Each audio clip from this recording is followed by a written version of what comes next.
Hello students.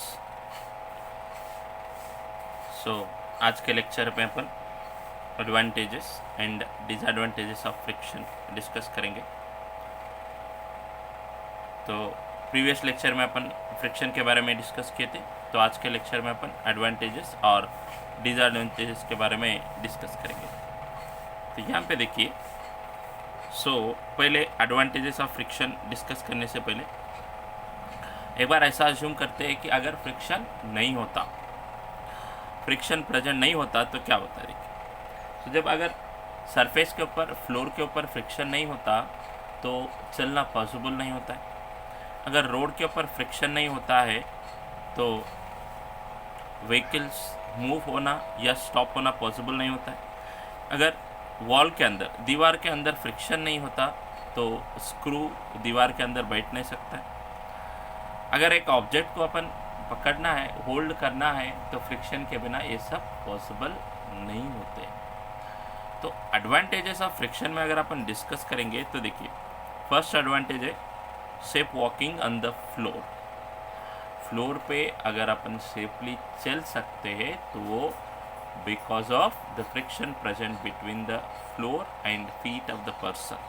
अपने पाँव और फ्लोर के बीच में जो फ्रिक्शन है उसी की वजह से वो पॉसिबल होता है। Next, motion of vehicles on the road. अगर एक व्हीकल रोड पे चल सकता है तो वो because of the friction present between the tyre and the road. And अगर वही व्हीकल को अपने को स्टॉप करना है using a brake, so that again we need a friction. Screw fixed in the wall, to hold a pen, object, etc. we need a friction. rotation of wheel with the belt, मतलब कई बार machines के अंदर power transmission करना पड़ता है, तो ये power transmission belt के जरिए करते, मतलब एक व्हील से दूसरे व्हील को पावर ट्रांसमिशन थ्रू बेल्ट होता है। This is because of friction. तो यहाँ पे देखिए। अब नेक्स्ट, डिसएडवांटेजेस ऑफ फ्रिक्शन में पहला डिसएडवांटेज है power loss in engines. Lot of power will be lost. ये पावर लॉस होने से उस मशीन का एफिशिएंसी कम हो जाता है, उस मशीन का एफिशिएंसी कम हो जाता है। So due to loss of power the efficiency of the machine decreases. तो next, the wear and tear increases. ये वेयर एंड टेयर इंक्रीज होने से क्या होता है, उस मशीन का लाइफ टाइम रिड्यूस हो जाता है। And the most important disadvantage is it will produce the unnecessary heat between the parts of the machine. तो मशीन के पार्ट्स जब मूव होते रहते, स्लाइड होते रहते हैं, तो दो पार्ट के बीच में यहाँ पे हीट एनर्जी डेवलप होता है। सो ये एडवांटेजेस और डिसएडवांटेजेस ऑफ फ्रिक्शन है। तो इसके लिए अपन कैसा friction, how to reduce the friction. Friction reduce करने के लिए we use the 4 methods. One is polishing, दूसरा लुब्रिकेंट्स, तीसरा बॉल बेरिंग्स और चौथा स्ट्रीमलाइनिंग। तो ये देखिए, ये 4 मेथड कैसा यूज़ करते हैं अपन। This 4 methods are used. ये देखिए, पॉलिशिंग मतलब अगर एक सरफेस या वॉल रफ है, इरेगुलरिटीज है, तो उस सरफेस को अपन मॉडरेटली पॉलिश करते हैं। तो जब मॉडरेटली पॉलिश करेंगे तो वो इरेगुलरिटीज फिल हो जाते हैं, तो फ्रिक्शन रिड्यूस हो जाता है। अगर वही पॉलिश हेवीली पॉलिश हो गया, ज़्यादा हो गया, so required, more than required हो गया, तो अगेन वहाँ पे फ्रिक्शन इंक्रीज हो सकता है। Next, lubricants. कभी कभी मशीन के अंदर, इंजन के अंदर 2 पार्ट्स एक के ऊपर एक स्लाइड होते हैं या एक दूसरे को रोटेट करता है, तो इस तरह के पार्ट्स के बीच में अपन लुब्रिकेंट्स को यूज़ करते हैं ताकि to reduce the heat production. तो यहाँ पे देखिए, ये लुब्रिकेंट्स क्या करते हैं, कुछ organic oils like oil, grease और कंप्रेस्ड एयर को कंप्रेस करके अपन ये लुब्रिकेंट जैसा यूज़ कर सकते हैं। तीसरा है बॉल बेरिंग्स। सो जनरली जब व्हील रोटेट होते हैं तो उस व्हील के अंदर अपन बॉल बेरिंग्स को यूज़ करते हैं, जैसा फ़ैन के अंदर अपन बॉल बेरिंग्स को यूज़ करते हैं। तो ये बॉल बेरिंग्स स्टैटिक फ्रिक्शन को, काइनेटिक फ्रिक्शन को रोलिंग फ्रिक्शन में कन्वर्ट कर देते। Generally rolling friction kinetic friction से कम होता है, सो ताकि we can say friction is reduced. Streamlining मतलब कुछ ऑटोमोबाइल्स, कार्स या एरोप्लेन्स आर स्पेशली डिज़ाइन, इसके डिज़ाइन में ही थोड़ा सा स्पेशलिटी होता है ताकि वो एयर रेसिस्टेंस को कम कर सके, एयर फ्रिक्शन को कम कर सके। So in this way we can reduce the friction but we cannot remove the friction. So यहाँ पे फ्रिक्शन को अपन रिड्यूस कर सकते हैं लेकिन रिमूव नहीं कर सकते। So now will see types of friction. इसमें देखिए first one I have written here static friction. Static friction मतलब the resistance encountered by a body in a static condition while tending to move under the action of an external force is called static friction. जो body rest में static condition में उसके ऊपर जब अपन external force लगाते, वो force उस body को मूव करने के लिए ट्राई करता है, तो उस कंडीशन में जो फ्रिक्शन या अपोजिशन होता है उसको कहते हैं स्टैटिक फ्रिक्शन। जनरली ये स्टैटिक फ्रिक्शन जो है वो सेल्फ एडजस्टिंग होता है, मतलब जैसा जैसा अप्लाइड फोर्स इंक्रीज करेंगे तो स्टैटिक फ्रिक्शनल फोर्स भी इंक्रीज होता है। इसलिए अपन क्या लिखते हैं, F S, static frictional force is equal to F E, मतलब अप्लाइड एक्सटर्नल फोर्स। जैसा जैसा अप्लाइड एक्सटर्नल फोर्स इंक्रीज करते जाते हैं तो स्टैटिक फ्रिक्शन का वैल्यू मैक्सिमम बनता है, मतलब उससे आगे अगर अपन फ्रिक्शन, उससे आगे अगर अपन एक्सटर्नल फोर्स इंक्रीज करेंगे तो बॉडी मूव होता है। सो उस लिमिट को अपन कहते हैं लिमिटिंग फ्रिक्शन, मतलब मैक्सिमम स्टैटिक फ्रिक्शन को अपन कहते हैं limiting friction. If applied force is greater than limiting frictional force the body will move। ये static friction है। अब kinetic friction, ये देखिए kinetic friction में क्या होता है, the resistance encountered by sliding body on a surface, मतलब जब applied force limiting frictional force से ज़्यादा होता है तब वो बॉडी स्लाइड होने लगता है। जब बॉडी स्लाइड होने लगता है वहाँ पे एक अपोजिशन फोर्स लगता है in the opposite direction of motion of body, तो वो फोर्स है उसको अपन कहते हैं काइनेटिक फ्रिक्शन और डायनामिक फ्रिक्शन, कभी कभी स्लाइडिंग फ्रिक्शन भी कहते हैं। तो यहाँ पे देखो ये काइनेटिक फ्रिक्शन कितना होता है, स्टैटिक फ्रिक्शन अपन कहे जितना अप्लाइड फोर्स होगा उतना स्टैटिक फ्रिक्शन है, लेकिन काइनेटिक फ्रिक्शन कितना होता है। सो देखिए the applied force required to keep the body moving with uniform velocity under the friction, मतलब एक बॉडी को स्टैटिक कंडीशन में अपन फोर्स लगाते जाएंगे तो वो फोर्स इंक्रीज होते होते लिमिटिंग फ्रिक्शन को आता है। लिमिटिंग फ्रिक्शन के बाद कंटिन्यूसली आप उतना ही फोर्स लगाएंगे, so the body will not move with a constant velocity. अगर वो बॉडी कांस्टेंट वेलोसिटी से मूव हो रहा है तो एक बॉडी को कांस्टेंट वेलोसिटी से मूव करने के लिए जितना फोर्स लगता है that is equal to, numerically equal to kinetic friction. अब देखिए अब है rolling friction. So rolling friction मतलब the resistance encountered by a body, a rolling body on a surface, मतलब जो बॉडी रोल हो रहा है वो बॉडी सरफेस के ऊपर जितना रेसिस्टेंस लगाता है उसको कहते हैं रोलिंग बॉडी, रोलिंग फ्रिक्शन।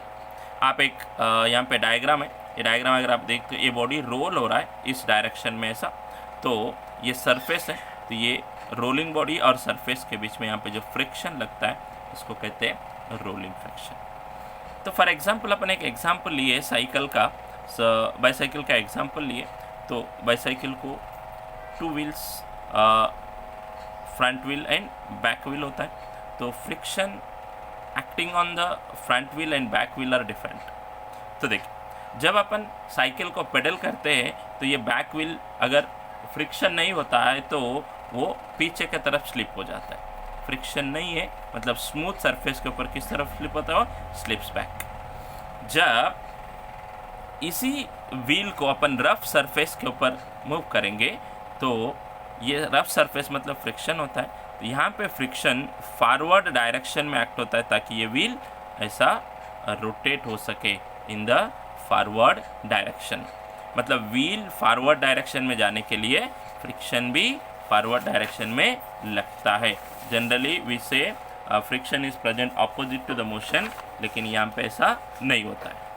तो देखिए, अगर फ्रंट व्हील के बारे में देखें तो फ्रंट व्हील देखो, आप जब पेडल करते हैं तो स्मूथ सरफेस के ऊपर फ्रंट व्हील आगे की तरफ स्लाइड हो जाता है। तो ये प्रिवेंट करने के लिए रफ सरफेस के ऊपर ये जो फ्रिक्शन है, this friction will act in the backward direction. Okay, so एक छोटा सा example, variation of friction with applied force. तो देखिए, यहाँ पे एक रफ सरफेस है, तो इस रफ सरफेस के ऊपर अपन एक ब्लॉक रखा हुआ है जिसका मास है सम मास, यू कैन से m। तो अब देखिए, इस मास को दूसरे पैन को अटैच की ताकि यहाँ पे अपन वेट इंक्रीज या डिक्रीज कर सके। So in this condition the tension will be developed in the string. ये टेंशन ऐसा लगता है। ये बॉडी के ऊपर आप देखो, ये है वेट mg और ये होता है नॉर्मल रिएक्शन। सो जैसा यहाँ पे अपन वेट लगाएंगे, मतलब यहाँ पे फोर्स एक्ट होता है फॉरवर्ड डायरेक्शन में। जब इस डायरेक्शन में फोर्स एक्ट हो रहा है तो यहाँ पे फ्रिक्शनल फोर्स डेवलप होता है, वो अपन स्टैटिक फ्रिक्शन कह सकते हैं। अगर मैक्सिमम है तो इसे लिमिटिंग फ्रिक्शन। तो जैसा जैसा यहाँ पे वज़न बढ़ाते गए, वेट बढ़ाते गए, तो ये स्टैटिक फ्रिक्शन बढ़ाते जाता है, so it becomes limiting friction. तो जैसा ये लिमिटिंग फ्रिक्शन का रीच होता है उसके बाद अपन थोड़ा सा वेट इंक्रीज करेंगे। नाउ द बॉडी मूव्स, ये बॉडी मोशन में आता है। Now the static friction converted into kinetic friction.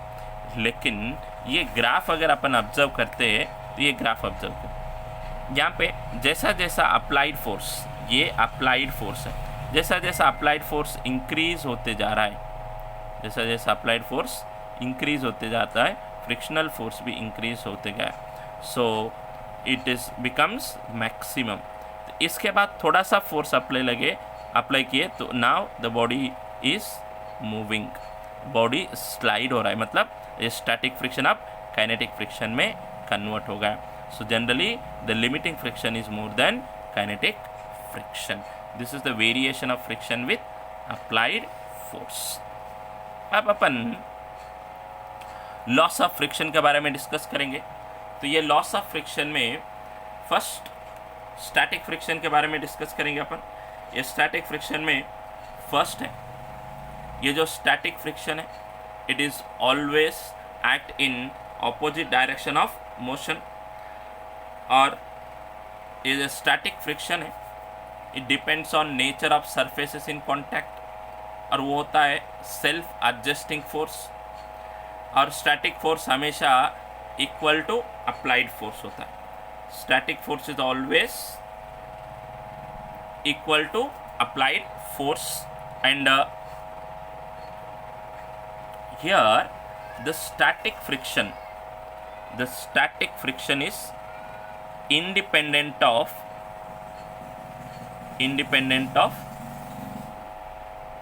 area of contact। यहाँ पे independent of area of contact मतलब बॉडी और सरफेस के बीच में जो एरिया होता है कॉन्टैक्ट में, वो कितना है उसके ऊपर डिपेंड नहीं होता है, वो कितना भी रहने दो, it is independent of area of contact. और जब फ्रिक्शनल फोर्स होता है, लिमिटिंग फ्रिक्शन कहे या स्टैटिक फ्रिक्शन कहे, it is directly proportional to normal reaction. तो यहाँ पे जब we are discussing laws of static friction, यहाँ पे अपन लॉस ऑफ स्टैटिक फ्रिक्शन के बारे में डिस्कस कर रहे हैं। तो ये लॉस ऑफ स्टैटिक फ्रिक्शन में फर्स्ट पॉइंट है, static friction is opposite to the motion of body and it is depends on nature of surfaces in contact. ये सेल्फ एडजस्टिंग फोर्स है और स्टैटिक फ्रिक्शन हमेशा opposite to the applied force होता है and it is independent of area of contact होता है। और the value of frictional force is directly proportional to normal reaction होता है। जब यह directly proportional to normal reaction है तो इसको अपन ऐसा लिख सकते हैं कि एफ एस और F L is equal to mu S N. तो यहाँ पे frictional force is equal to mu S into N. ये एन जो है ये नॉर्मल रिएक्शन है, तो तब ये म्यू एस मतलब कोएफिशिएंट ऑफ स्टैटिक फ्रिक्शन होता है। This is equal to F L by N. So the coefficient of static friction mu S क्या है? कोएफिशिएंट ऑफ स्टैटिक फ्रिक्शन मतलब कोएफिशिएंट ऑफ स्टैटिक फ्रिक्शन मतलब क्या है? Ratio of limiting friction to normal reaction is called coefficient of static friction. सो ये दो भी forces है, so that it is the ratio of same physical quantity, so that does not have units and dimensions. अभी now we'll discuss loss of kinetic friction. अभी अपन loss of kinetic friction के बारे में discuss करेंगे। Almost same होता है kinetic और friction static friction के लॉस। इसमें फर्स्ट पॉइंट है ये ऑलवेज एक्ट ऑपोजिट डायरेक्शन में। फिर से अपन सेम बोलते they act opposite to the direction of motion. Again we can write independent of area of contact. और तीसरा जो है for small velocities kinetic friction is independent of velocity. जब v वेलोसिटी स्मॉल होता है तो ये काइनेटिक फ्रिक्शन f के independent of velocity. So when they have highest velocities, so that the kinetic friction depends on velocity. Next, the fourth point is again the kinetic friction is directly proportional to normal reaction, so that we can write Fk is equal to mu k n. Mu k मतलब coefficient of kinetic friction. It is equal to ratio of kinetic friction by normal reaction. फिर से ये ratio है, so does not have units and dimension. तीसरा loss of rolling friction. अब ये laws of rolling friction में देखिए, पहला ये rolling friction proportional to rolling friction depends on area of contact, so that we can say proportional to area of contact. देखो ये basic different है। Static और काइनेटिक फ्रिक्शन में ये एरिया ऑफ कॉन्टैक्ट पे डिपेंड नहीं हो रहा था, लेकिन रोलिंग फ्रिक्शन में ये दो एरिया ऑफ कॉन्टैक्ट के ऊपर डिपेंड होते, so that the rolling friction depends on area of contact. और दूसरा this rolling friction is inversely proportional to radius of the rotating body, you can say radius of rotating wheel. और तीसरा you can say Fr is directly proportional to normal reaction, so that we can say again Fr is equal to mu r n. फिर से यही है, so mu r is equal to क्या लिखते हैं Fr by n. Again it is the ratio, so that does not have units and dimension. ये है loss of friction, loss of static, kinetic and rolling friction. तो loss of static, kinetic and rolling friction में ये static और kinetic friction के loss almost same होते हैं, लेकिन रोलिंग फ्रिक्शन के loss of rolling friction are slightly different because static and kinetic frictions are independent of area of friction, but the rolling friction is depends on area of contact। यहाँ पे the mu s is always greater than mu k is greater than mu s is greater than mu k is greater than mu r, so that to reduce the friction, so we try to convert a static into kinetic and kinetic into a rolling friction. So the mu s value is always, generally we say always less than 1, but in some cases it will be greater than 1. So now we will discuss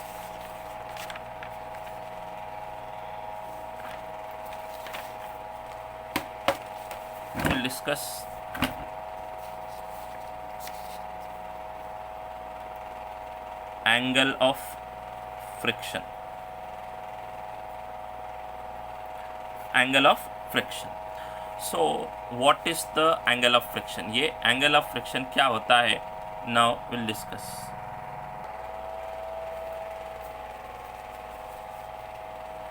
so angle of friction, ये देखिए, ये angle of friction के बारे में discuss करना है। तो this is the surface, surface के ऊपर एक ब्लॉक रखा हुआ है।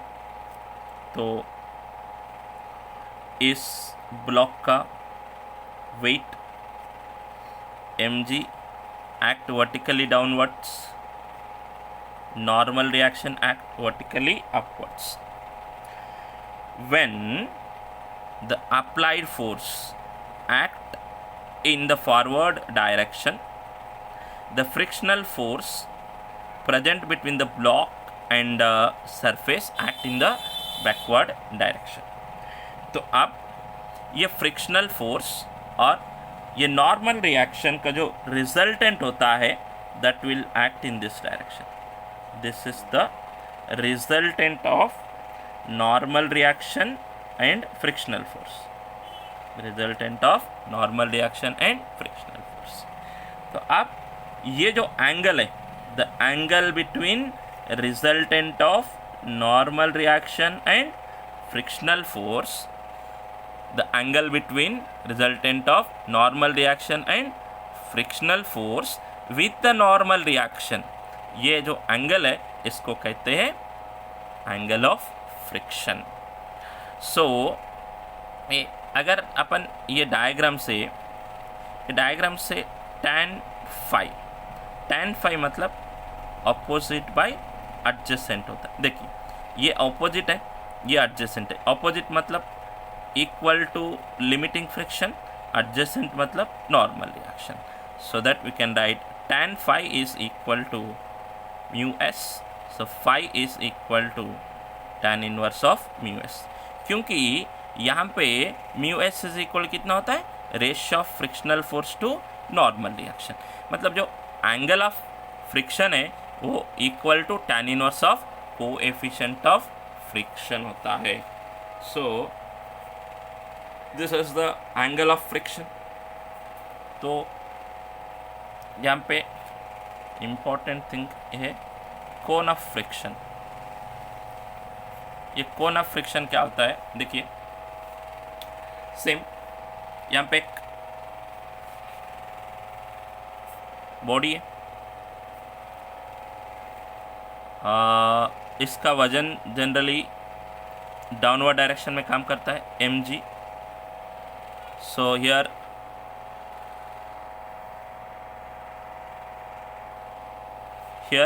I have applied a horizontal force P।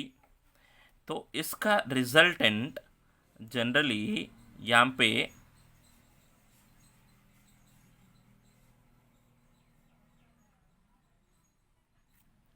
पे इस डायरेक्शन में काम करता है। This is the resultant force now. ये होता है एंगल ऑफ कॉन्टैक्ट, ये होता है angle of contact.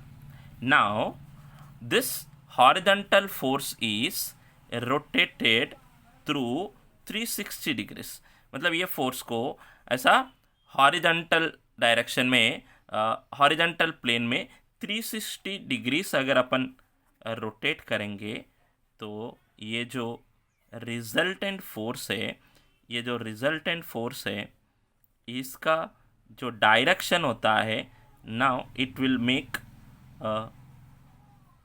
In the form of a cone. ऐसा ये रिजल्टेंट का जो डायरेक्शन होता है वो ऐसा बनता है, एक कोन के जैसा बनता है। ये है, ये रिजल्टेंट फोर्स का डायरेक्शन आर डैश। तो ये नॉर्मल रिएक्शन है ऊपर के तरफ, ऐसा ये नॉर्मल रिएक्शन है। तो ये फ्रिक्शनल फोर्स ऐसा एक्ट होता है, ये फ्रिक्शनल फोर्स है। So this is the resultant, ये एंगल अल्फा। तो देखिए यहाँ पे अपने को ये एंगल फाइंड आउट करने के लिए, सो फर्स्ट अपन रिजल्टेंट फोर्स फाइंड आउट करेंगे। तो इसको कहते हैं cone of friction. Now the resultant force is equal to frictional force plus normal reaction, और फ्रिक्शनल फोर्स मतलब म्यू एस एन होता है, स्क्वायर प्लस एन स्क्वायर। तो एन स्क्वायर कॉमन निकालेंगे तो ये होता है N into under root of mu S square plus 1। लेकिन normal reaction is equal to M G, तब ये होता है m g into mu S square plus 1। लेकिन जो प्रीवियस का जो है mu s is equal to tan phi, तो tan square plus 5 is secant square 5। तो यहाँ पे F R is equal to हो जाता है एम जी सीकेंड पाई।